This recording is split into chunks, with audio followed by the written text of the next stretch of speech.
अस्सलाम वालेकुम। मेरा नाम कलसूम है, ज़िला पाकपतन से बोल रही हूँ।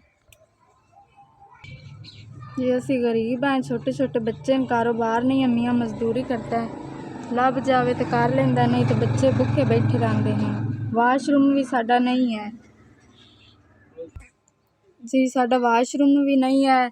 बच्चों की रोज़ी नहीं पूरी होती हैगी, उन्हें काम करते आए हैं, बिजली का बिल भी नहीं भरा जाता है, बच्चे भुखे बैठे रहते हैं जी। मैं स्कूल जानी हाँ काम करन वास्ते, बच्चे मेरे घर बैठे रहते हैं भुखे, आवां तो फिर उन्होंने दे दू देनी, नहीं तो बैठे रहते हैं। मियाँ की मजदूरी लगे तो ठीक है, नहीं तो फिर धुंधां की वजह तो हुण काम भी बंद हो गई है जी। जिहड़ी जगह च बैठे हैं ये भी किराए ते है, इन्हां दा 10,000 किराया हैगा ते ओ किराया भी नहीं भरा जाता, तो वो आंदे हुण तुसीं इत्थों उठ जावो, ते लिहाजा साडे हाल ते रहम कीता जावे।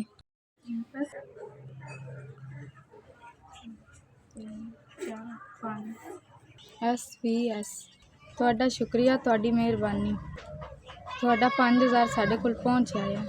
ਤੁਸੀਂ ਲਾਹੌਰੋਂ ਚੱਲੇ ਨੇ, ਪਾਕਪਤਨ ਆ ਤੇ ਸਾਡੀ ਇਮਦਾਦ ਕੀਤੀ ਨੇ। ਅੱਲਾਹ ਪਾਕ ਤੁਹਾਨੂੰ ਗਨਾ ਦੇਵੇ, ਅੱਲਾਹ ਤੁਹਾਡੇ ਕਾਰੋਬਾਰ 'ਚ ਬਰਕਤ ਪਾਵੇ, ਅੱਲਾਹ ਪਾਕ ਤੁਹਾਨੂੰ ਇੰਨਾ ਦੇਵੇ ਕਿਸੇ ਸ਼ੈ ਦੀ ਥੋੜ ਨਾ। ਅਸੀਂ ਗਰੀਬ ਤੁਹਾਨੂੰ ਦੁਆ ਹੀ ਦੇ ਸਕਨੇ ਹਾਂ, ਤੁਸੀਂ ਔਖੇ ਵੇਲੇ ਸਾਡੇ ਕੰਮ ਆਏ ਨੇ। ਤੁਹਾਡੇ ਕਾਰੋਬਾਰ ਇੰਨਾ ਚਲਾਵੇ ਕਿ ਜਿਵੇਂ ਮੇਰੀ ਗਰੀਬਨੀ ਦੀ ਮਦਦ ਕੀਤੀ ਨੇ, ਇਵੇਂ ਹੋਰਨਾਂ ਦੀ ਵੀ ਕਰੋ।